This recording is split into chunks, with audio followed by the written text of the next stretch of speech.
O tema hoje é governado pelo Espírito Santo. Diga assim comigo: a minha família é governada pelo Espírito Santo. Eu quero que você abra na sua Bíblia em Gênesis, capítulo de número 6, versículos 7 ao 9. Gênesis, capítulo de número 6, versículos 7 ao 9. Disse o Senhor. Quem disse? O Senhor. Farei desaparecer da face da terra o homem que criei. Os arrependo-me de havê-lo feito. Digo, eu criei os homens e também os animais grandes, os animais pequenos e as aves dos céus. Arrependo-me de havê-lo feito. A Noé, porém, o Senhor mostrou benevolência. A Noé, porém, o Senhor mostrou o quê? Benevolência. Tire o nome Noé e coloque o seu nome.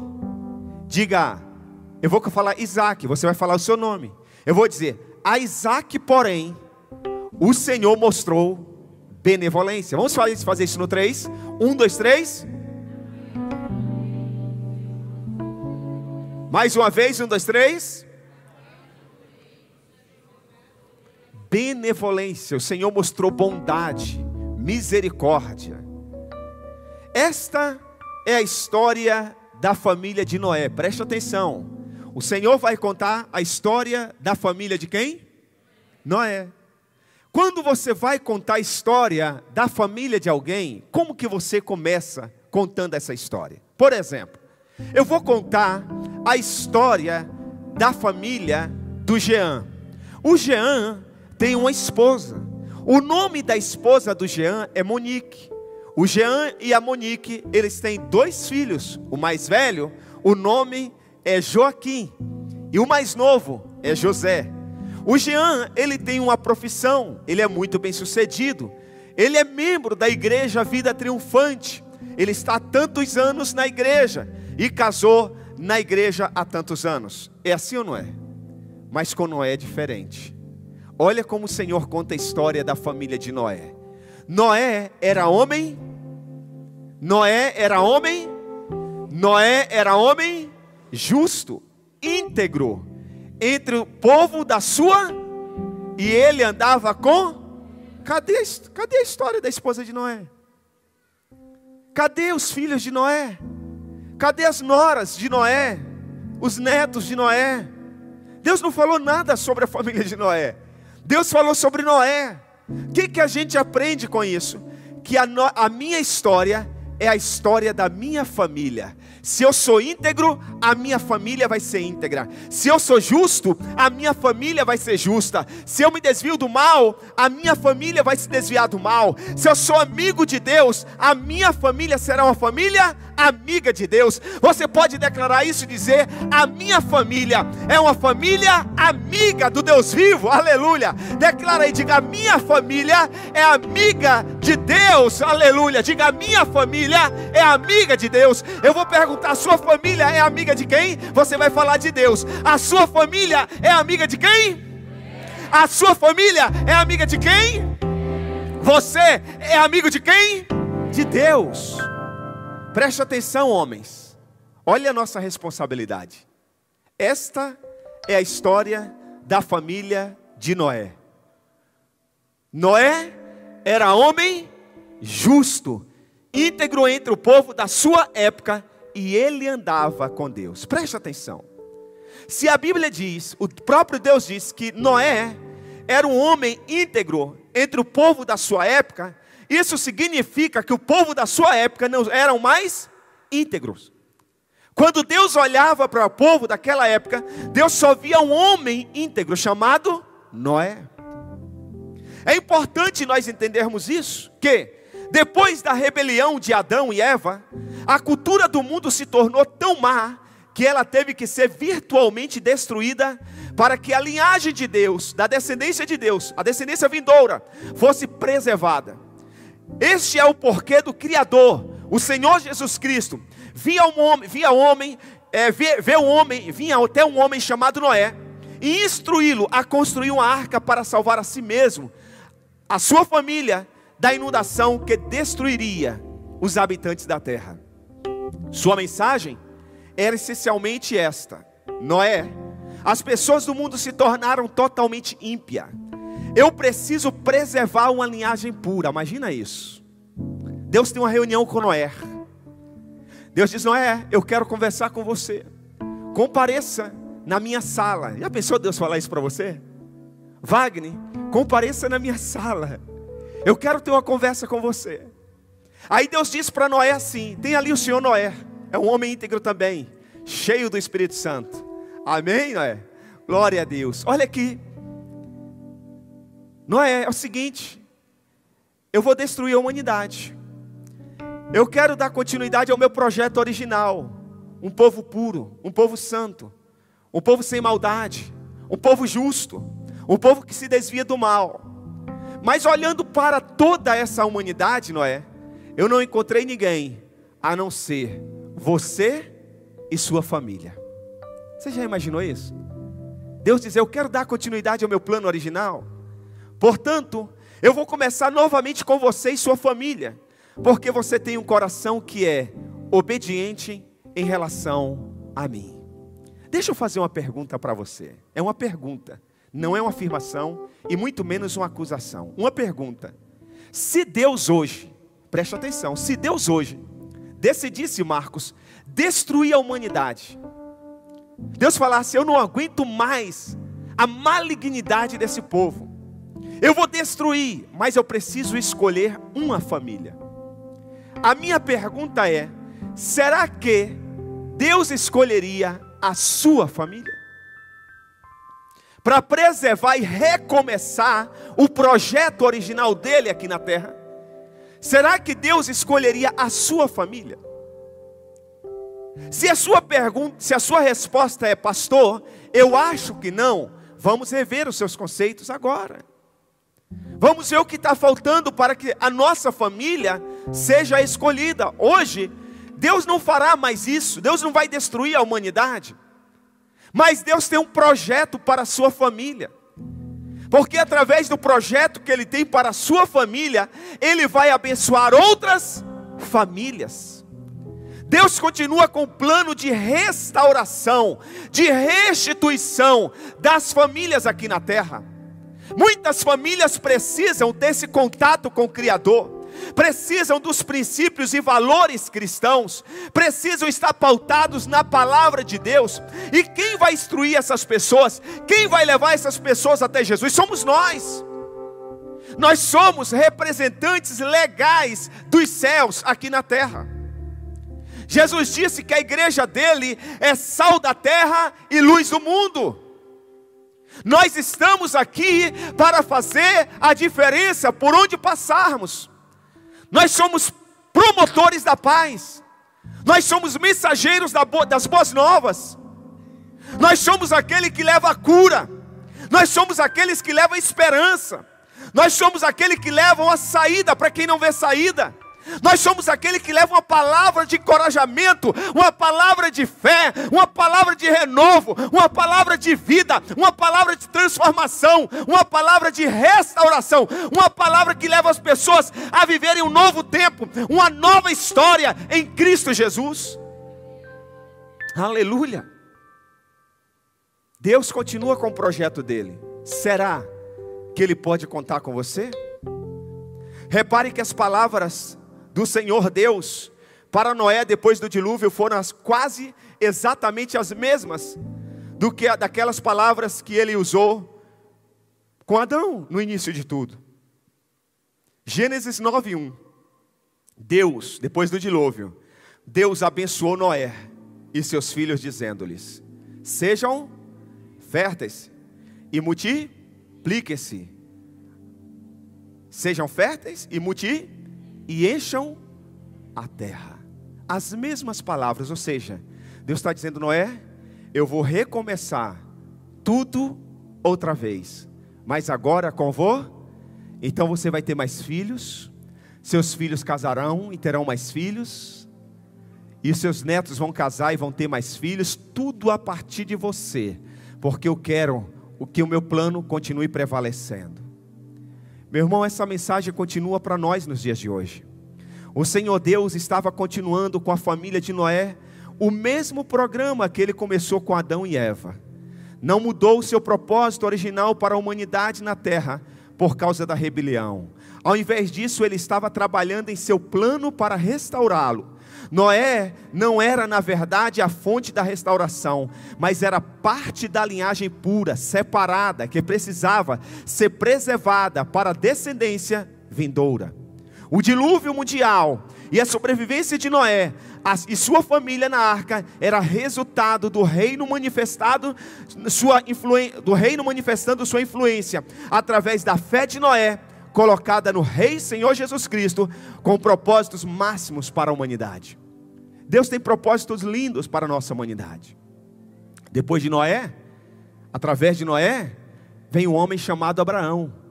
Ele vai crescendo, a descendência dele vai dando continuidade, e chega Abraão. Um dia Deus disse para Abraão assim: Abraão, sai da tua terra, sai do meio da tua parentela, e vai para um lugar que eu ainda vou te... Imagina um negócio desse. Quando você vai estudar o contexto histórico, você descobre que a família de Abrão, antes de ser Abraão, era Abrão, era uma família rica.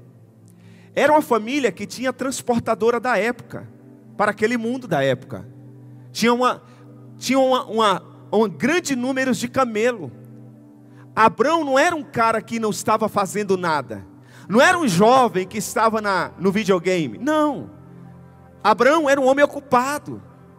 Abrão deveria ajudar os seus pais a gerenciar a corporação, a transportadora deles. Mas a Bíblia diz que quando Deus fala para Abrão: Abrão, deixa a sua parentela, sai da tua terra e vai para um lugar que eu ainda vou te mostrar. A Bíblia dá a entender que Abraão não contra-argumentou com Deus. Abraão não questionou Deus, simplesmente ele obedeceu. Por que ele obedeceu? Porque ele agora é descendência de Noé. Esse era o plano de Deus. O plano de Deus para mim e para a sua vida não é que sejamos desobedientes, não é que sejamos rebeldes. O plano original de Deus para a nossa vida é que nós sejamos obedientes. Quem é obediente não questiona. Quem é obediente não pergunta por quê. Quem é obediente simplesmente faz. Quem crê em Deus simplesmente faz. 10 gerações depois, Abraão chega. 10 gerações depois, Noé teve um descendente chamado Abraão, e o plano do Senhor Deus para preparar uma linhagem e um corpo para si mesmo começou a tomar forma mais específica. Ele disse a Abraão que apesar de ele e sua mulher serem velhos, ele teria um filho. Este filho seria o início de uma nação grandiosa, a qual por sua vez seria um protótipo de como o reino dos céus deveria se parecer na terra. Além disso, um dos seus descendentes seria a descendência prometida. Uau!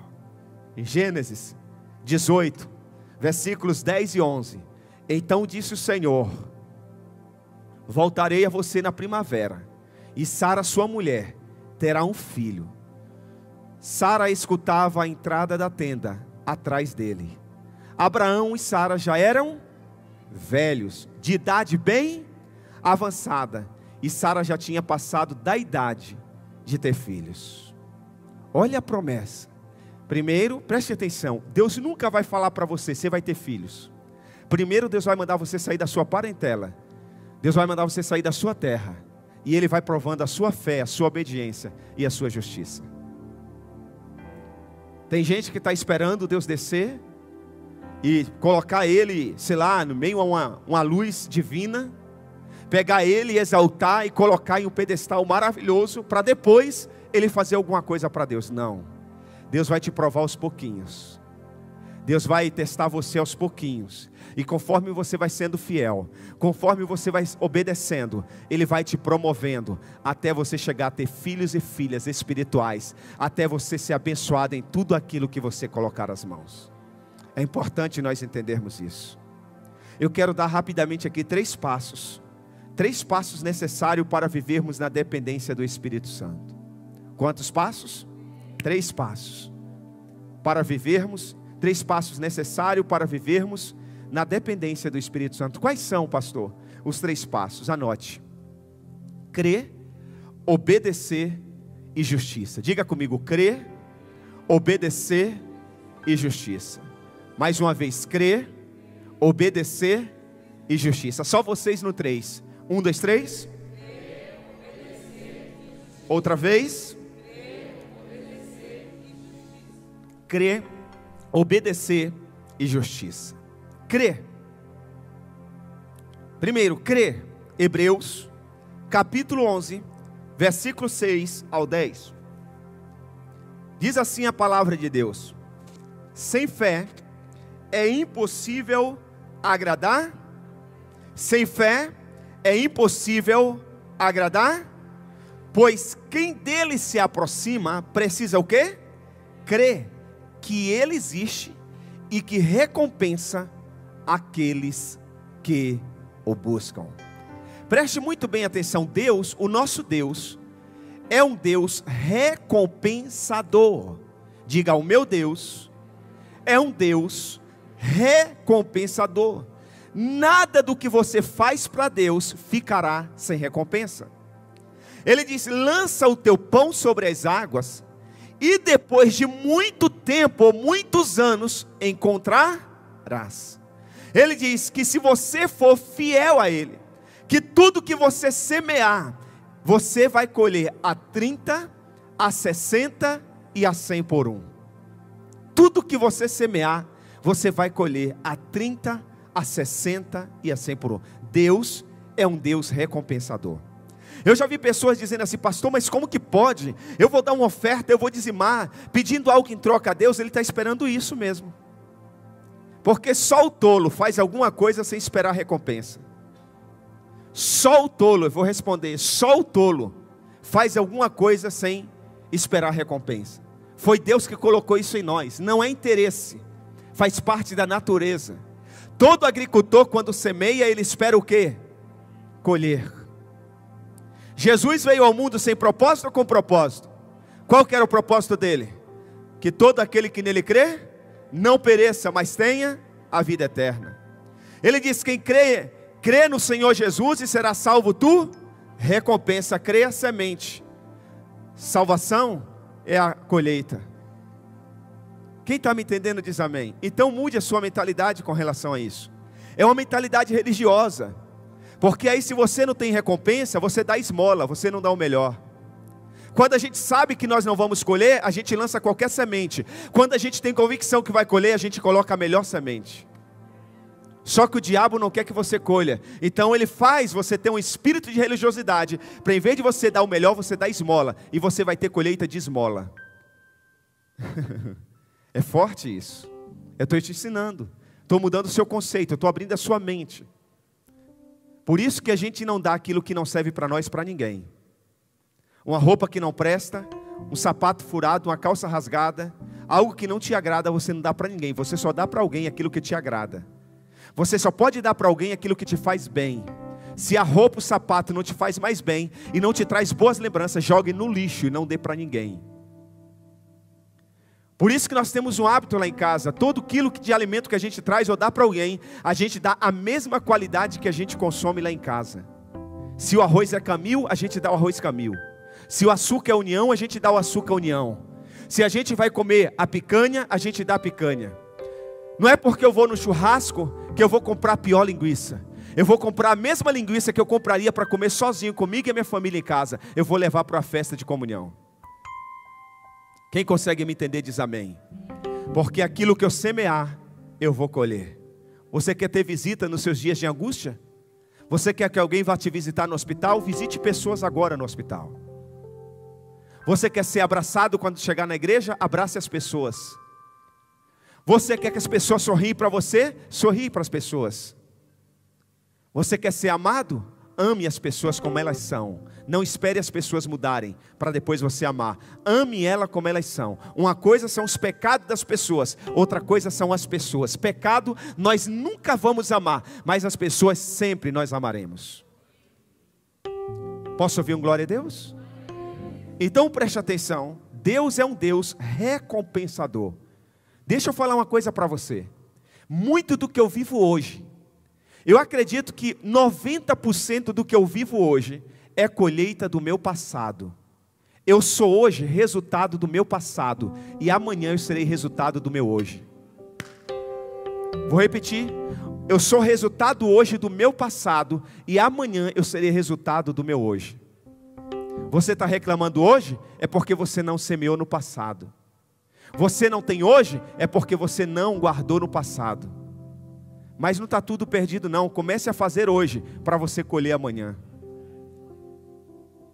Então, o autor aos Hebreus, ele continua escrevendo: pela fé, Noé, quando avisado a respeito de coisas que ainda não se viam, movido por santo temor, construiu uma arca para salvar sua família. Por meio da fé, ele condenou o mundo e tornou-se herdeiro da justiça que é segundo a fé. Pela fé, Abraão, quando chamado, obedeceu e dirigiu-se a um lugar que mais tarde, não foi na hora. O problema nosso é que a gente quer receber agora, gente. Mas o que eu ganho com isso? Já te fizeram essa pergunta, Wagner, lá na empresa? Tá bom, o senhor quer que eu fique mais tarde, mas quanto eu vou ganhar? É assim ou não é? O senhor quer que eu venha ajudar na elétrica, mas aí, vai pagar quanto? Meu irmão, nem a empresa te paga antecipado. Primeiro você trabalha para depois você ganhar. E com Deus a gente está querendo receber primeiro para depois fazer. Sai fora. Acorda. Olha aqui, pela fé, Abraão, quando chamado, obedeceu e se dirigiu-se a um lugar que mais tarde receberia como herança. Embora não soubesse para onde estava indo, pela fé peregrinou na terra prometida como se estivesse em terra estranha. Viveu em tendas, bem como Isaque e Jacó, co-herdeiros da mesma promessa, descendência, pois ele esperava a cidade que tem alicerces, cujo arquiteto e edificador, quem é? Deus. Deus. Nós precisamos viver nessa dimensão de fé. Eu e você, nós precisamos viver nessa dimensão de fé. Lucas capítulo 7, versículo 9 diz: ao ouvir isso, Jesus admirou-se dele e voltando-se para uma multidão que o seguia, disse: eu lhes digo que nem em Israel encontrei tamanha. Pouquíssimas pessoas tiraram o elogio de Deus, do Senhor Jesus. Você pode ler nos evangelhos. Pouquíssimas. E sempre quando Deus elogiou alguém, Ele elogiou por causa da sua fé. Para você ver o quanto a fé é importante. O quanto a fé é importante. Então a primeira coisa que você precisa fazer, preste atenção, para ser governado pelo Espírito Santo de Deus, uma pessoa fantástica, maravilhosa, que não desampara, está presente na sua vida 24 horas por dia, todos os dias da sua vida, se você der liberdade para Ele. Primeira coisa que você precisa fazer para ser governado por Ele é crer. Fé. Você pode cantar feio como eu canto, desafinado. Você riu, né, irmão? Mas você canta direito? Se você não canta direito, então fique quieto. Quem pode rir de mim aqui é Grazi, é Paulo, é Jéssica, é Jaque, é Robson, pastor Andréia. Essa pode rir, porque canta muito. Eu vejo ela cantar lá em casa.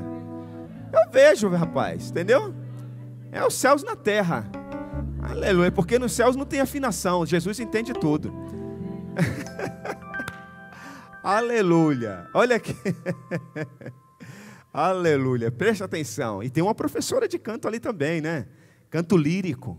Qualquer dia eu vou te dar a oportunidade para você cantar, né? A refúgio, a glória eterna de Jesus, o Rei dos Reis, pois os grandes e pequenos seguirão a sua lei.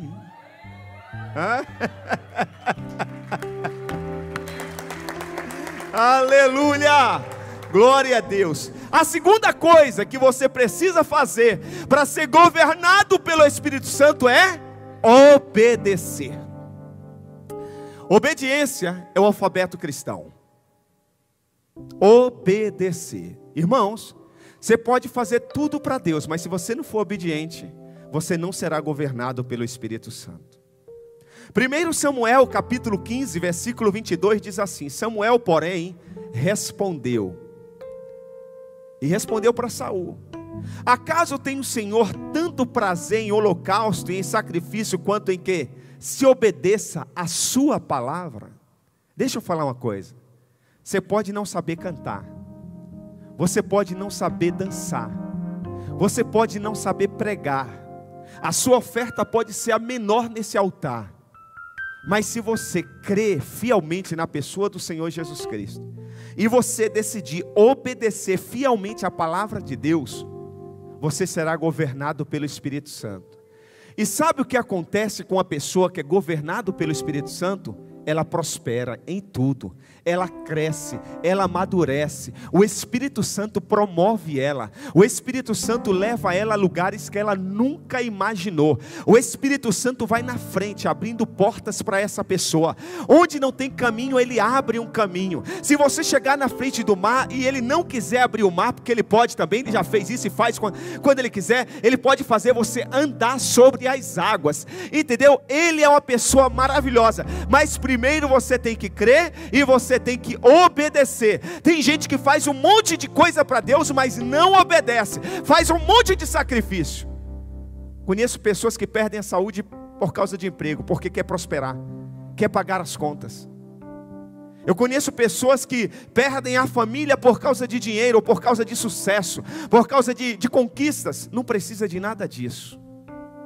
O plano original de Deus para você é uma vida tranquila, é uma vida natural, sem estresse. Você está entendendo? Foi isso que Deus prometeu para Adão. Deus disse: Adão, você vai crescer, você vai cultivar essa terra. Cultivar é diferente de plantar, entendeu? Hoje o homem planta para colher, Adão colhia sem plantar, ele só cultivava. Deus quer que as coisas aconteçam na sua vida naturalmente. Você não precisa se matar de trabalhar para ter alguma coisa. Você precisa da bênção de Deus. E a bênção de Deus se conquista com fé e obediência e justiça. A Bíblia diz que a bênção do Senhor enriquece e não acrescenta dores. Deixa eu dizer uma coisa, meus irmãos. Riqueza não é só dinheiro, não. Na verdade, dinheiro não é riqueza. Dinheiro não é riqueza. Dinheiro é prosperidade. Dinheiro é poder ter acesso a muitas coisas. É te proporcionar um certo conforto. Tem gente que tem conforto, mas não tem paz. Tem gente que tem acesso de tudo de bom e do melhor, mas não é feliz. Quando Jesus diz assim, que a bênção dele enriquece e não acrescenta dores, ele quer enriquecer você em todas as áreas da sua vida, e também inclui o dinheiro. Só ter dinheiro não é ser rico. Que adianta a pessoa ter dinheiro e não ter uma família? Rapaz, não tem coisa mais gostosa do que você voltar para casa e você encontrar a sua família que te ama, seus filhos, a sua esposa, quem já tem netos, os seus netos. Não tem coisa melhor do que você ter um lar. Não é uma casa, é um lar, onde você pode descansar, onde você não tem cobrança, onde as pessoas te amam de graça. Você está entendendo? Onde as pessoas olham para você sem segundas intenções. Não tem coisa melhor. Isso é a maior riqueza que a pessoa pode ter. Quer outra riqueza? Saúde. Quanto vale a sua saúde? Quanto vale a sua vida? Não tem preço. Tem gente que tem dinheiro caindo por tudo que é lugar, mas não tem saúde. Nós temos um Deus que é o médico dos médicos. Você está entendendo? Então é a bênção do Senhor que enriquece e não acrescenta dores. E ele diz, veja bem, a obediência é melhor do que o sacrifício, e a submissão é melhor do que a gordura de carneiro, diz o Senhor. Isaías 1:19-20 diz: se vocês estiverem dispostos a obedecer, preste atenção no texto, depende da gente, não de Deus. Lembra quinta-feira o tema da mensagem? A sua vitória depende de você, porque ela já foi conquistada na cruz. Olha aqui, ó, se vocês estiverem Essa é a grande questão, não é com Deus. Tem gente questionando Deus. Eu não creio em Deus porque tem muita gente com fome. Tem crianças morrendo de fome. Tem mulheres sendo violentadas. E que Deus tem com isso? Me fale. Volte para Deus, nação. Se arrependa dos seus pecados. Abandone suas práticas pecaminosas. Você vai ver se Deus não muda a sua família. Você vai ver se Deus não muda a sua nação. Deus já fez tudo o que você precisa para viver o melhor dele nessa terra. Agora a pergunta dele é: vocês estão dispostos a me obedecer? Vocês estão dispostos a obedecer a minha palavra? E ele diz: se vocês estiverem dispostos a obedecer, comerão os melhores frutos dessa terra. Mas se resistirem e se rebelarem, serão devorados pela espada, pois o Senhor é quem fala. Quanta gente perdendo a família, conquista aqui e perde ali. Faz uma coisa para agradar a família e parece que vai agradar, desagrada mais ainda, porque não tem a bênção do Senhor. É a bênção do Senhor que faz diferença. Às vezes algumas pessoas chegam para mim, para minha esposa, e dizem assim: eu quero muito agradecer você. A pessoa até chora. Tem pessoas que choram ao agradecer. Aí depois, quando a pessoa vai embora, eu olho para ela e digo: mas o que a gente fez? O que a gente fez? A gente só ouviu. A gente fez uma oração. A gente acolheu. O que nós fizemos para tanta gratidão? Sabe por quê? É a bênção de Deus. Tem gente que faz isso aqui para agradar o outro e não consegue, porque lhe falta a bênção de Deus. Consegue me entender isso? Então preste atenção. O segredo para você ser governado pelo Espírito Santo é obedecer, é crer e depois, diga comigo, crer e obedecer. Crer e obedecer. Justiça. Terceiro passo, justiça. Quer ser governado pelo Espírito Santo? Terceiro e último, justiça. Crer, obedecer e justiça. Pastor, o que é justiça? Justiça se refere ao posicionamento correto, ao alinhamento correto com a autoridade evidente. Noé e Abraão se alinharam com o governo de Deus. Só isso. Você quer ser uma pessoa justa? Você nunca vai ser perfeita. Você é humano. Nós só receberemos o corpo glorificado no grande dia, quando nós formos subir aos céus com Deus, para morar eternamente com Ele. Enquanto nós estivermos aqui, nós vamos falhar. Então, você precisa entender que justiça se refere ao posicionamento correto, ao alinhamento. Você precisa alinhar o seu coração ao coração de Deus. As pessoas olharão para você e dirão: você é humano, você é homem como eu, mas o seu pensamento, o seu coração está alinhado aos céus. Você faz a mesma coisa que outra pessoa não está alinhada faz. Você tem resultados positivos e a outra tem negativo. Por quê? Porque você tem o seu coração alinhado ao coração de Deus. Esse é o nosso grande desafio. Esse é o nosso grande desafio. E para nós alcançarmos isso, nós precisamos ser governados pelo Espírito Santo. Salmos 119, versículos 34 ao 37 diz: olha o que o salmista diz, que coisa linda. Dai-me entendimento. Olha o que ele pede para Deus. Dai-me entendimento, para que eu guarde a tua lei e a obedeça, mais ou menos de coração. Para que eu obedeça? Para que eu obedeça de todo o coração. Olha o coração do homem. Imagina você chegar para Deus e dizer: Deus, me dá entendimento, para que eu possa obedecer toda a tua palavra, todos os teus mandamentos, de todo meu coração. Você dizer: Deus, eu não quero errar. É isso que o salmista está dizendo. E ele continua dizendo: dirige-me pelo caminho dos teus mandamentos, pois nele encontro o quê? Satisfação. Olha o que ele diz: inclina o meu coração, ou seja, curva o meu coração, inclina o meu coração para os teus estatutos, e não para a ganância. Desvia os meus olhos das coisas inúteis. Irmãos, como a gente tem perdido tempo nos últimos tempos, perdão pela redundância, com coisas inúteis, coisas fúteis, coisas que não vão mudar a sua vida. Nós perdemos tempo, muito tempo com as redes sociais. Você sabia que o Brasil é o país que mais investe tempo nas redes sociais? Que mais horas ficam por dia nas redes sociais? Nós precisamos mudar isso. A gente perde tempo falando mal dos outros. O que você vai ganhar falando mal de alguém? Me fala. O que você vai ganhar criticando alguém? Me fala. Ai, menina, é mesmo, você viu? Eu percebi também. É estranho, né? Esquisito. E o pastor não sabe, coitado, está sendo enganado. Não, isso é o Espírito Santo. O Espírito Santo não me deixa ser enganado, não. Não tenha dó de mim, eu tenho o Espírito Santo governando a minha vida. Amém? Ai, você viu o Marco? E ele ouve a mensagem, pastor, de braços cruzados. E quando cruza os braços, Deus nos age. Quem disse que Deus não age? Isso é coisa de espiritismo. Já teve essa, quando você vai orar, vai libertação, não pode cruzar as pernas não, e nem os braços, nem pode sentar, senão o demônio não sai. Rapaz, o demônio sai até o deitado. Quantas vezes você já teve pesadelo? O diabo queria te matar, você dormindo, e você clamou pelo sangue de Jesus, você falou, Jesus! O demônio foi embora, eu estava até dormindo, eu expulso o demônio até dormindo. Quem está me entendendo diz amém. Então preste atenção.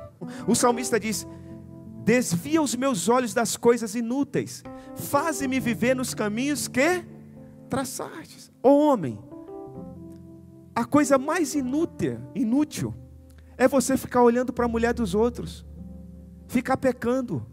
Deseja a sua esposa, cuida dela, manda ela para o salão, dá perfume caro para ela, paga creme caro para sua esposa, manda ela na manicure fazer a unha bem bonita. Agora a Copa do Mundo, coloca cada unha de uma cor, verde, amarelo, azul, branco. Pinta, manda sua esposa no salão, faz a economia, manda fazer aquele corte de cabelo bonito. E as mulheres também, para de ficar olhando o homem das outras mulheres. Derrama amor sobre o seu esposo, cuida bem da sua família, cuide bem dos seus filhos. Faça a sua comida com muito amor, com muito carinho, por mais simples que seja.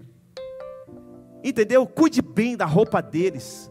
Sabe o que o mundo prega? Deixa que ele se vira. Passe você. Cuide você. Quer arrumar o cabelo? Trabalhe. A minha esposa já trabalhou fora. Hoje trabalha muito mais dentro de casa. Mas já trabalhou fora. Mas quando a minha filha nasceu, a primeira, a primogênita, nós chegamos num denominador comum, ajustamos nossas contas e falamos, agora você quer cuidar da família? E eu só trabalho fora? E foi isso que decidimos. Mas se você não pode fazer isso ainda, se esforce, converse com a sua família e faça o melhor para a sua família. É o seu maior patrimônio, é o seu melhor bem. Cuide daquilo que Deus te deu. Invista na vida dos seus filhos. Ame as suas crianças. Pare de comparar os seus filhos com os filhos dos outros. Nós somos únicos nessa terra. Meu filho nunca vai ser igual ao Lucas, e o Lucas nunca vai ser igual ao meu filho. Meu filho é único, o seu filho é único. Invista no seu filho, na sua criança. Dê mais atenção para a sua família. Pare de desejar a família dos outros. Você pode se inspirar na família de outra pessoa, mas Deus tem algo específico para a sua família. Posso ouvir um glória a Deus? A gente brinca, a gente ri, mas é verdade. Salmos 139, 23 e 24, o salmista diz, sonda-me, ó Deus, e conhece o meu coração, prova-me e conhece as minhas inquietações, vê se em minha conduta algo que te ofende, e dirige-me pelo caminho. Olha o que ele está dizendo, olha que cuidado, que carinho. Senhor, corrige o meu coração, vê se na minha conduta tem algo que te ofende. Ele quer caminhar pelos caminhos eternos. Isaías 48, 17, o profeta diz, assim diz o Senhor, o seu Redentor, o Santo de Israel, eu sou o Senhor, o seu Deus, que lhe ensina o que é melhor para você. Olha que lindo se você tem o Espírito Santo como governador da sua vida, como aquele que dirige a sua vida. Deus vai dirigir para você sempre para coisas melhores, para coisas boas. Olha aqui, às vezes o pastor diz, Deus tem o melhor para você. Aí alguém diz assim, jargão de pastor, está na Bíblia, Deus vai te conduzir, Deus vai te dar sabedoria, Deus vai te dar entendimento naquilo que é melhor para você. Você pode declarar e dizer: Deus tem o melhor para mim. Deus tem, mas você precisa ser dirigido. Olha, quem é dirigido pelo Espírito Santo, vai ter horas que você vai querer ir por um caminho, o Espírito Santo vai dizer: não, pega outro caminho. Você vai querer ajudar pessoas e o Espírito Santo vai dizer: não, não ajuda essa, só ora. Você vai ajudar essa aqui, mas essa eu não gosto, pastor Deus, é chato. Não, mas é essa que eu quero. Você vai fazer coisas que você não gostaria de fazer, mas vai ser o melhor para você. Lembra quando nós éramos criança? O pai pegava no nosso pé para a gente estudar, para fazer lição. A gente queria comer o doce na hora da refeição, o pai não deixava, a mãe não deixava. A gente dizia que ele não amava a gente, mas hoje a gente agradece. A gente sabia que eles estavam querendo o melhor para mim, para a gente. Lucas 4:1, Jesus, cheio do Espírito Santo, voltou do Jordão e foi levado pelo Espírito ao deserto. Jesus, ele era governado pelo Espírito Santo, ele era dirigido pelo Espírito Santo. Muitas vezes nós achamos que o Espírito Santo vai nos levar só para o aniversário, só para a festa de casamento, só para comer bolo. Eu lembro, já contei aqui, primeira vez que eu estava fazendo o jejum de 40 dias. No meio do jejum, lá no 20º dia, mais ou menos, uma provação terrível, uma luta. E eu estava tomando banho, no banho eu falei com Deus, eu disse: Deus, eu estou me jejuando, eu estou me consagrando, eu quero viver o melhor do Senhor aqui nessa terra, e o Senhor está permitindo essa situação. Aí ele disse esse texto para mim, ele disse: meu filho, depois de ser batizado, foi levado ao deserto, você quer que eu te leve para onde? Porque é no deserto que a gente cresce, é no deserto que a gente aprende. É na hora do confronto, é na hora da luta que a gente aprende a valorizar. É nesse momento que nós somos promovidos. Se você já está sendo promovido, vai ser promovido do quê? É na hora que você está no deserto. Qualquer coisa que Deus faz, você dá glória a Deus. E Ele nos leva para o deserto, mas não nos desampara no deserto. A Bíblia diz que Deus enviou anjos para sustentar o Senhor Jesus Cristo, seu Filho amado, no deserto. Se você já passou, está passando, ou vai passar pelo deserto, pode ter certeza disso. Deus nunca vai desamparar você no deserto. Ele nunca vai deixar você sozinho no deserto. Amém? Posso ouvir um glória a Deus? E vamos concluir em nome de Jesus. Atos, capítulo 4, versículo 8. Então Pedro, cheio do Espírito Santo, disse-lhes: autoridades e líderes do povo, e começou a pregar. Irmãos e irmãs, nós precisamos ser homens e mulheres cheios do Espírito Santo. Nós precisamos ser homens e mulheres usados pelo Espírito Santo. Atos, capítulo 16, versículos 6 a 8, diz: Paulo e seus companheiros viajaram pela região da Frígia e da Galácia, tendo sido impedido pelo Espírito Santo de pregar a palavra na província da Ásia. O que Paulo queria fazer? Existe pecado em pregar a palavra? Pregar a palavra é bom ou ruim? Mas o Espírito Santo impediu que ele pregasse. Tem coisas que são boas para nós, tem coisas que nós sabemos que deve ser feito, mas se você estiver dirigido pelo Espírito Santo, em algum momento o Espírito Santo vai dizer: não faz, não faz, agora não, deixa para outro, vem depois. E ele continua. Quando chegaram à fronteira de Mísia, tentaram entrar na Bitínia, mas o Espírito de Jesus os impediu outra vez. Então contornaram a Mísia e desceram a Troade. Você precisa estar sensível à voz do Espírito Santo. E por fim, Gálatas, capítulo 5, versículo 16 ao 26, diz assim: por isso digo, viva pelo Espírito e de modo nenhum satisfarão os desejos da carne. Preste atenção, se você viver sendo dirigido pelo Espírito, você não vai satisfazer os desejos da sua carne. Se você falar: pastor, eu fui tentado, a tentação foi tão grande que eu não consegui, eu não resisti, eu pequei, é porque você não estava sendo dirigido pelo Espírito Santo. A Bíblia é clara. Por isso digo, vivam pelo Espírito e de modo nenhum, não existe nenhuma possibilidade, satisfarão os desejos da carne. Pois a carne deseja o que é contrário ao Espírito, e o Espírito que é contrário à carne. Eles estão em conflito um com o outro, de modo que vocês não fazem o que desejam. Mas se vocês são guiados pelo Espírito, não estão debaixo da lei. Ora, as obras da carne são manifestas. Quais são? Diga comigo: imoralidade sexual. As obras da carne são o quê? Impureza, libertinagem, idolatria, feitiçaria, ódio, discórdia, ciúmes, ira, egoísmo, dissensões e facções, e inveja, embriaguez, orgias e coisas semelhantes. E aí Paulo diz: eu os advirto, como antes já os adverti, que os que praticam essas coisas não herdarão o reino de Deus. Mas vamos às obras do Espírito. Mas o fruto do Espírito é? Amor, paz, amabilidade, bondade, fidelidade, mansidão e domínio. Contra essas coisas não há lei. Os que pertencem a Cristo Jesus crucificaram a carne com as suas paixões e os seus desejos. Se vivemos pelo Espírito, andemos também pelo Espírito. Não sejamos presunçosos, provocando uns aos outros e tendo inveja uns dos outros. Se coloque de pé, por gentileza.